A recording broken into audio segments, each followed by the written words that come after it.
vous regardez par exemple la montée des eaux avec des inondations, les événements climatiques extrêmes, on a eu un certain nombre d'exemples récemment avec des inondations, notamment au sud de la France, mais également des sécheresses un peu, alors sécheresse étendue, hein, on parle évidemment aussi de l'Afrique, mais on peut prendre l'exemple de la Californie et un certain nombre de zones. Des impacts économiques et sur la réduction de la pauvreté, sur la santé avec des migrations aussi internationales. Des risques sur la sécurité alimentaire, puisqu'évidemment la production alimentaire dépend fortement du climat. Donc vous allez avoir des impacts sur les rendements et la production de riz, de blé, de maïs, impact sur la disponibilité en eau dans certaines régions, impact sur la pêche. Alors tout ça on parle d'impacts futurs, mais c'est des impacts qui sont déjà ressentis dans beaucoup de régions et notamment en Afrique. Et donc c'est déjà des impacts qui ont un certain nombre de conséquences, qu'elles soient économiques et humaines, en termes de réduction de la pauvreté, de développement, etc. Et également, évidemment, il y a le risque pour l'environnement avec un risque d'extinction des espèces et d'écosystèmes, notamment les écosystèmes côtiers, avec l'intrusion d'eau saline, des récifs coralliens qui sont particulièrement sensibles notamment à l'acidification des océans. Et il faut savoir que c'est quand même ces écosystèmes fournissent quand même un certain nombre de services à l'homme, et donc ça a aussi un impact pour nous et pour l'homme et pour son environnement. Donc face à ça, en fait, on a des négociations climat dont on va dire les principaux objectifs, au-delà d'autres objectifs, mais on va dire que c'est d'atténuer les impacts du changement climatique en réduisant nos émissions de gaz à effet de serre ou en augmentant les puits de carbone, en améliorant les puits de carbone, mais aussi de s'adapter, sachant qu'aujourd'hui on n'est plus dans une optique où on pense qu'on pourrait éviter tout impact du changement climatique, sachant qu'ils sont déjà ici. Donc effectivement, on va devoir s'adapter, et on voit bien que ces deux politiques en fait sont complémentaires, c'est-à-dire que plus on va réussir à atténuer les impacts via la réduction des émissions, et moins on aura besoin de s'adapter. Voilà, et moins on s'atténuera, et plus on aura besoin de s'adapter aux conséquences du changement climatique. Donc l'idée de ce politique, ça doit être basé principalement sur une redéfinition de nos modèles énergétiques. Aujourd'hui, on a des modèles énergétiques qui dépendent en grande partie qui reposent en grande partie sur l'exploitation des énergies fossiles, donc les énergies fossiles, pétrole, gaz, charbon, avec notamment la consommation de charbon qui augmente chaque année. Et on est dans un cycle aussi où on a une demande énergétique mondiale pour un certain nombre de raisons qui est en constante augmentation et qui pourra augmenter selon l'Agence internationale de l'énergie de plus de 50% d'ici à 2030.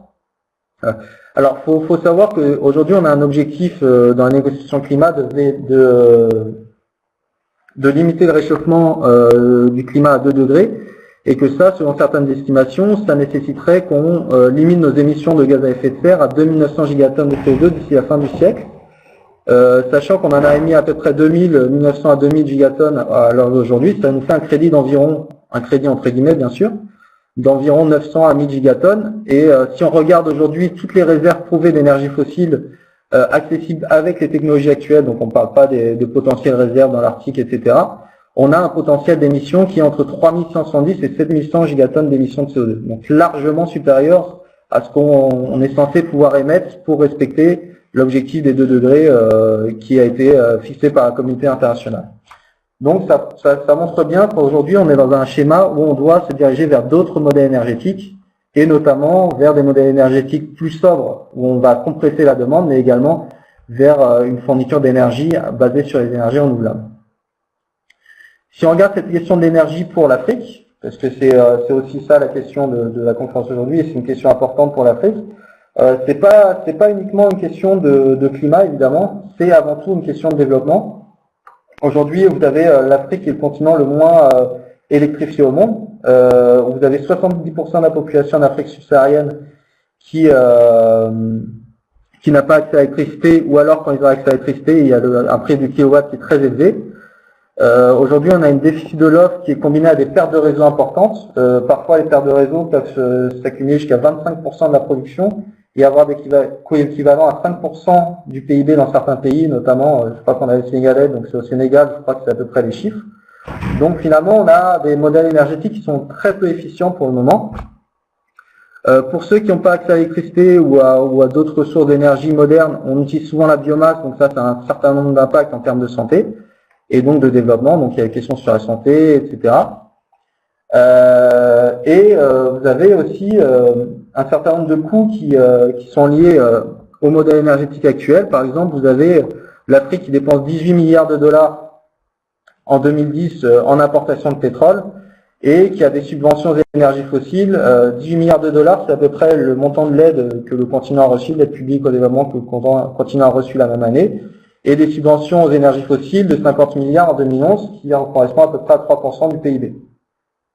Donc si vous voulez, pour l'Afrique, se diriger vers des nouveaux modèles énergétiques plus propres, mais également qui permettent peut-être une énergie décentralisée et qui permettent de contourner ces subventions aux énergies fossiles et cette obligation d'avoir des réseaux qui sont aujourd'hui très peu efficients, ça représente une question de développement. Si vous voulez, c'est pas juste une question d'environnement, donc c'est pour ça que ça représente un enjeu important pour l'Afrique, particulièrement dans un contexte où vous avez les villes aujourd'hui africaines où le parc de bâtiments dans certaines zones va être multiplié par 4 ou 5 d'ici 2050.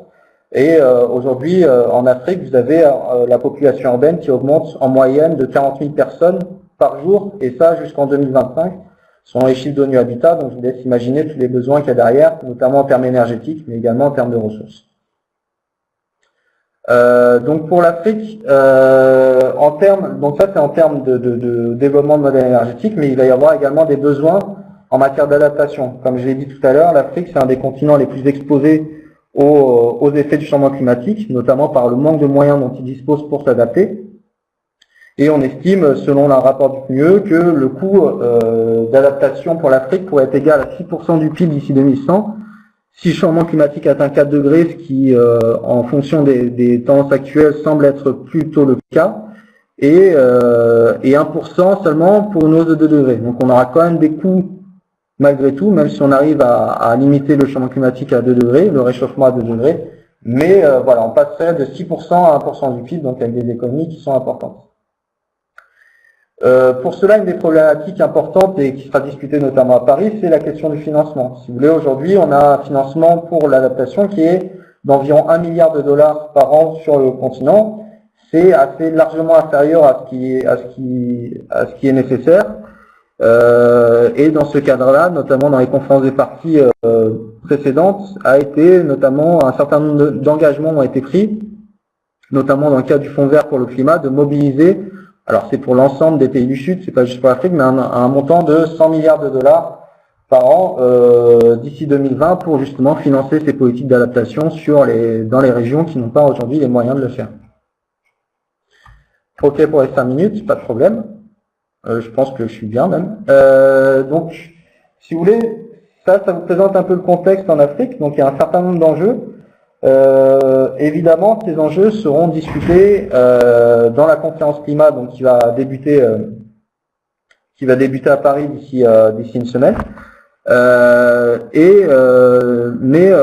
Si vous voulez, 2015, c'est aussi une année charnière puisque finalement, on a eu une conférence à Addis Abeba sur le financement du développement cette année, donc c'était en juillet. En septembre, on a eu l'adoption des objectifs du développement durable pour la période post-2015, donc 2015-2030, qui prennent la suite des objectifs du millénaire pour le développement, mais qui mettent en place un certain nombre d'indicateurs, de mesures de performance et d'objectifs pour la période 2015-2030 qui vont accompagner un possible accord à Paris. Et évidemment, vous avez cette conférence climat à Paris, dont le but, et depuis, ça on le sait depuis Copenhague, mais aussi depuis la conférence des parties à Cancun en 2010, le but c'est un des buts c'est de contenir l'élévation de la température moyenne de la température à 2 degrés, comme je disais.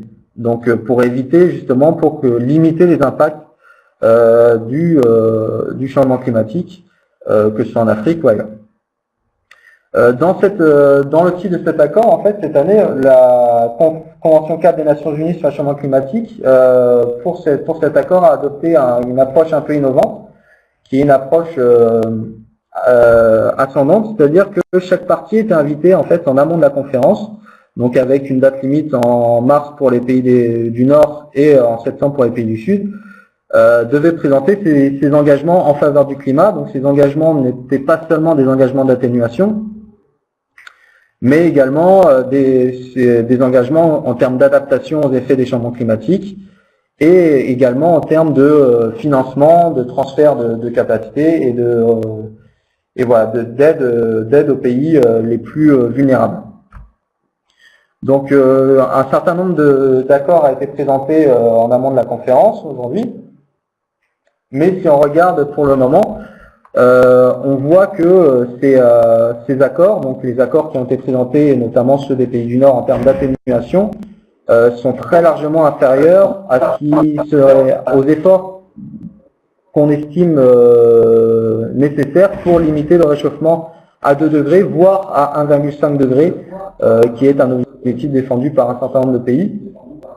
Si vous regardez les engagements, vous voyez qu'aujourd'hui on est sur des trajectoires qui vont nous mener à peu près à 3,5 degrés, bien au-dessus en fait des trajectoires nécessaires qui sont en vert et en vert très clair sur le graphique. Donc aujourd'hui on est un peu loin, donc les négociations vont devoir aussi prendre en compte ça, c'est que les engagements sont très insuffisants à ce qui est nécessaire, et également on a très peu aujourd'hui d'avancées pour le moment sur la question du financement. Donc ça fait partie des engagements, des discussions qui devront avoir lieu à Paris et qui conditionneront un peu les questions de développement et les questions d'énergie en Afrique. Je crois qu'on m'a demandé de conclure, donc je vais finir là-dessus. Si vous avez des questions, n'hésitez pas.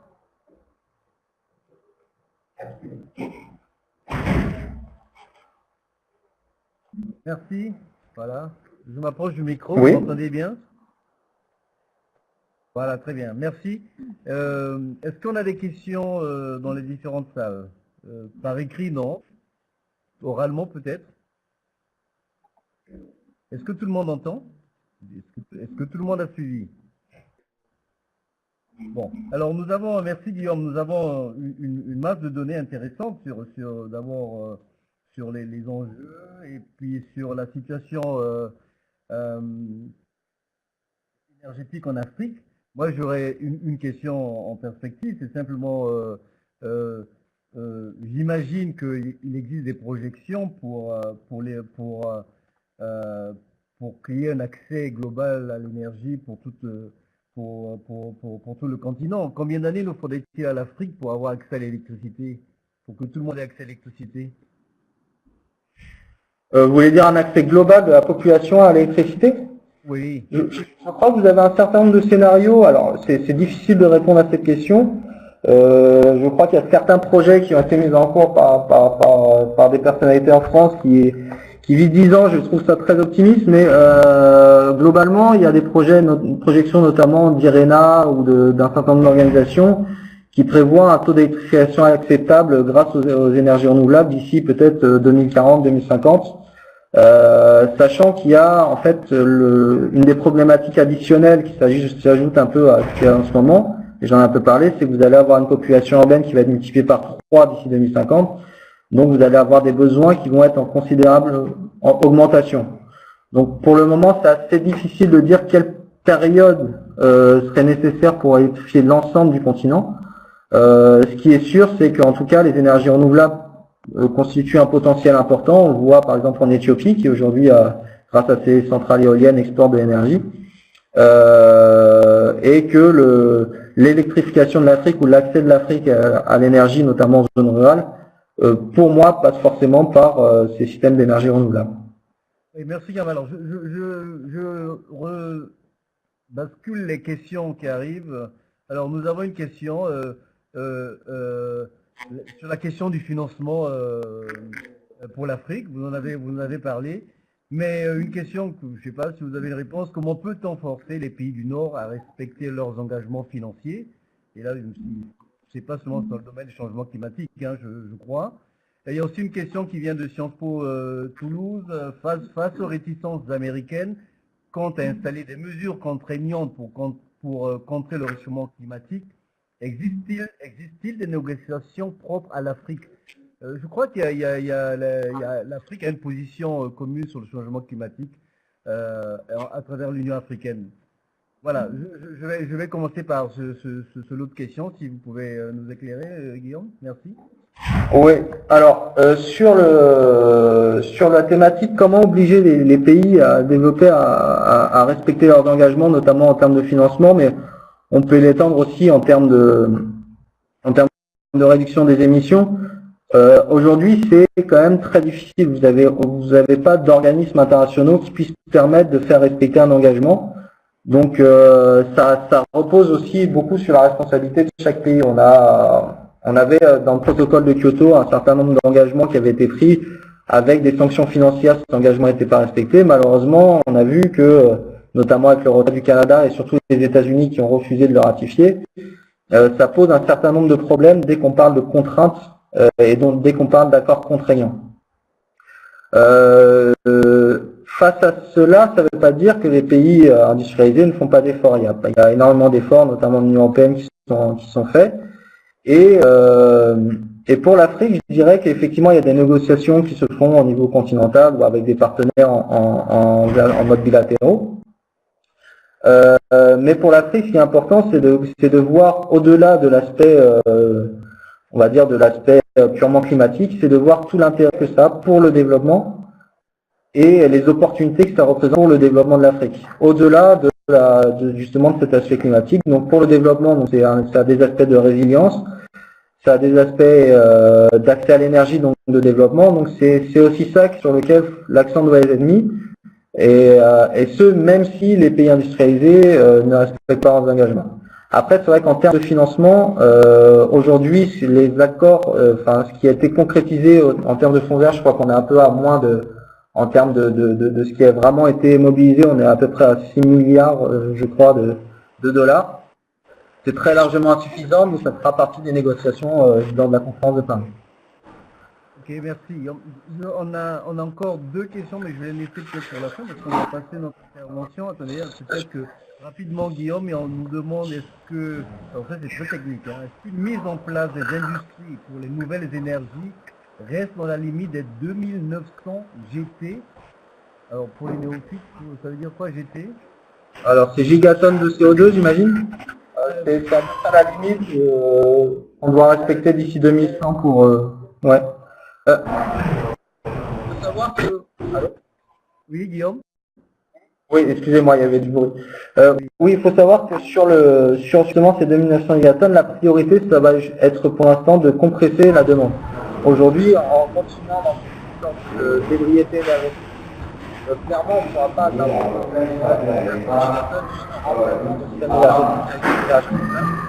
et physiquement, c'est quasiment pas possible. Donc aujourd'hui, la priorité, ça va être de modérer nos consommations. Et pour l'Afrique, pour lequel la consommation est assez basse, ça va être aussi d'adopter des voies de développement qui soient sans voie carbone. Sachant que c'est une opportunité, parce que une fois que vous êtes développé avec des voies qui sont intenses en carbone, c'est très coûteux et très difficile de changer, avec de nombreux effets de verrou.